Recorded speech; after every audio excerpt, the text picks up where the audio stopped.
Hi guys, Andy here from HomeGlow. Today's video is going to be on the scenario of all your radiators that have been working and then for whatever reason one stopped.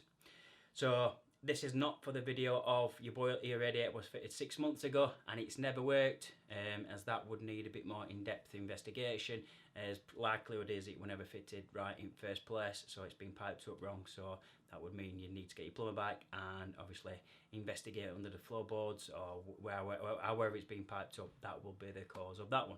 So this is more for the situation your radiators have been working fine for God knows how long, and then this radiator has just stopped working. So we'll go back to the basics, and what I mean by that is, if you want to work through this video with me, that's probably the best bet to try and get your radiator working. So first thing we're going to do is create a demand for heat. So you're going to turn on your thermostat or your time clock and then your thermostat. We need to create that first of all. After you've created a demand for heat, go and make sure that the boiler has then fired up and it is working and circulating heat around all the other radiators that work fine. So another thing we're going to try to make sure it's not just something as simple as the radiator that needs bleeding. So I will do an in-depth demonstration on another video on how to bleed a radiator properly, but we're assuming you've already watched that video already. So we're going to bleed the radiator. So when I open this key now, water or air is going to come out of the bleed valve. So when I open this, we'll see what happens. Water starts coming out, goes all over the carpet. So obviously we know it's full of water, so we know it's not something as simple as bleeding. So as you can see, this thermostat is numbered from 0 to picture a snowflake up from 1 to 5. So as daft as it sounds, just make sure that hasn't been restricted anywhere. For example, what I mean by that is turn down to 2. It could be a fact that the room's naturally warmer and the thermostat has activated in the valve head, causing the radiator not to come on anyway. So what I would try there is just turn it up to number 5. Again, just wait again, and like I said the other time, is just feel the radiator to see where you can feel any heat coming in. Or, for example, just feel pipes, your radiators, and just see whether they start warming up. If they're both still cold after, I don't know, a minute, then you know that hasn't worked either. The next stage you can do, this is a Boss thermostatic radiator head. It's very common in the sense of most thermostatic heads, not just this particular brand, have a spinny collar.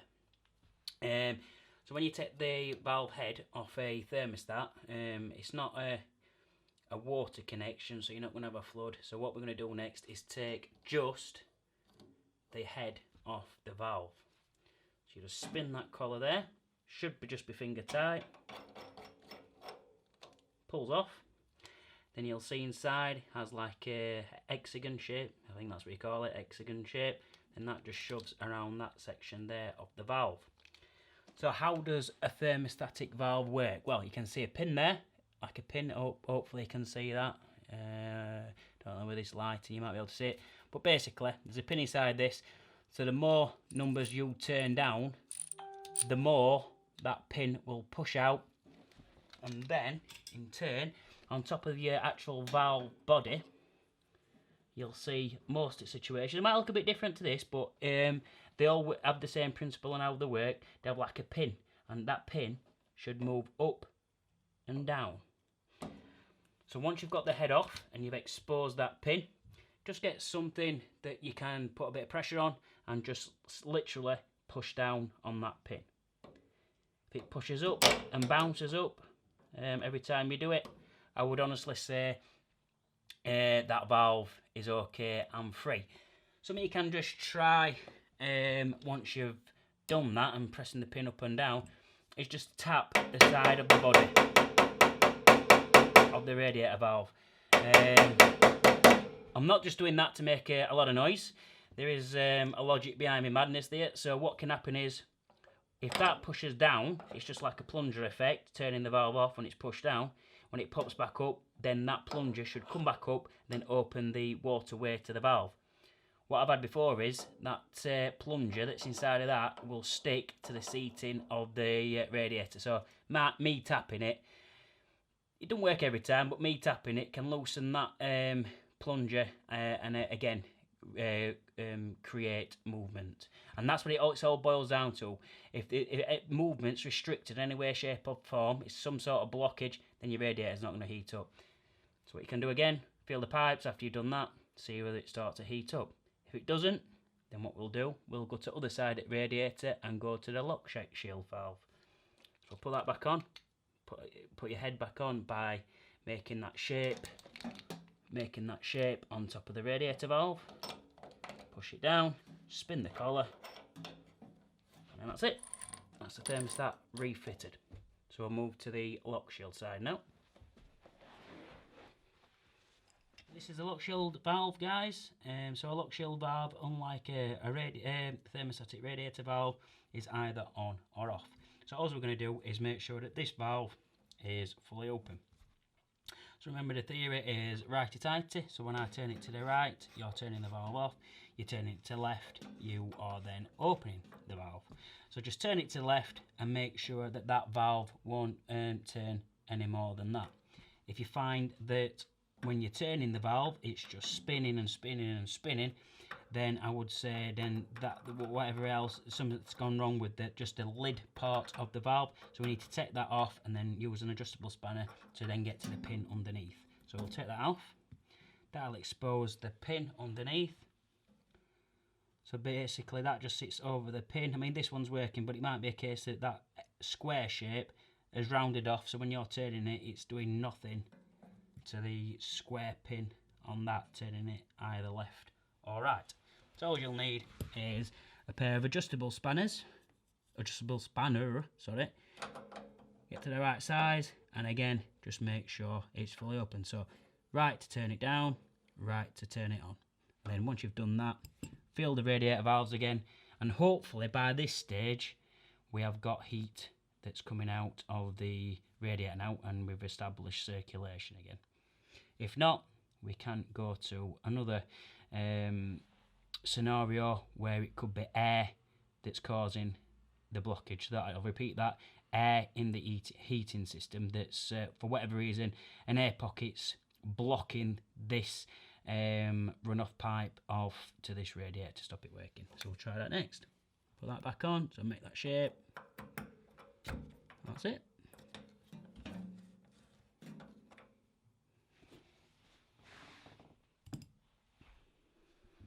So what we're going to do now is move to the next stage of what the blockage could be.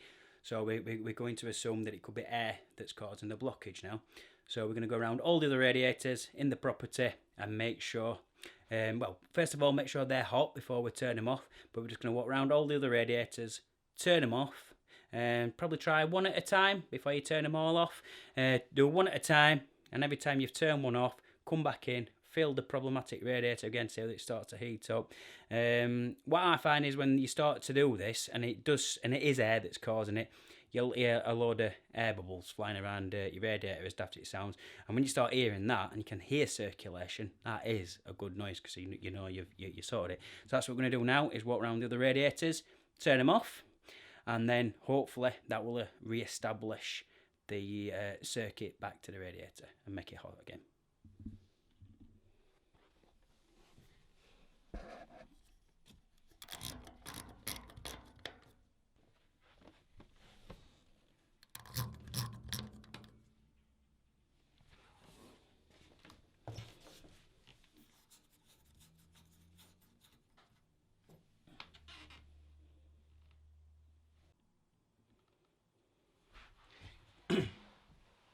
So now what we've done is we've tried everything else. We've bled the radiator. We know it's full of water, so it's not that that's causing the problem. We've tested the thermostat, and that's fully open, so it shouldn't be that. We've tested the pin underneath the thermostat as well, and that seems nice and springy. You get it a slight tap as well. And we've also made sure that this valve was fully open. So the only thing left now, what it could possibly be... Oh, also, I forgot. We turned all the other radiators off to try and force all of that pressure, what was going around all the other radiators, to this one particular radiator. And all has failed up to now. So now we can only assume that it's some sort of blockage in the pipe. So what we're going to do is turn this valve off. So we're going to turn it fully to the right till it stops. We would go to the thermostat and turn that down to 0. So now we are we've turned both of the radiator valves off. So what we can do now is open this radiator bleed again, and eventually the water should now stop coming out, because which it should do, which is a good sign that we've turned both valves off. So there's no water should be getting, even though the radiator's still got water in it, no water's being pushed into the radiator, if that makes sense. So when we open this, it should come to a stop, like so.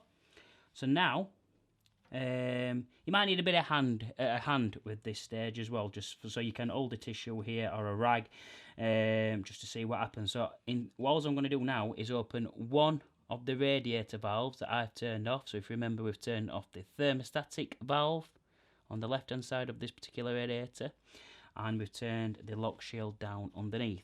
So what we're going to do is just open one at a time, and not fully, just slightly on. So I'll do it with this lock shield valve for demonstration purposes, which is directly underneath me, and then water should then start coming out. So what I'm trying to prove here is which side of the radiator valve is blocked, which pipe is blocked, whether it's the thermostatic side or the lock shield side. So we'll open one.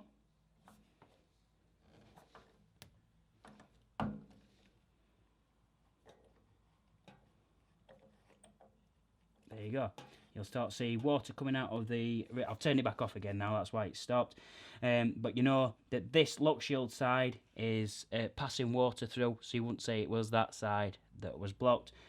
If that side was working fine, you'd turn it back off, move to the thermostatic side, so open up the valve, and then if water comes out again, you know that side's not blocked either. So again, if you've got to that stage, then it could be that it's piped up wrong. It could be a case that it just needs a more in-depth investigation.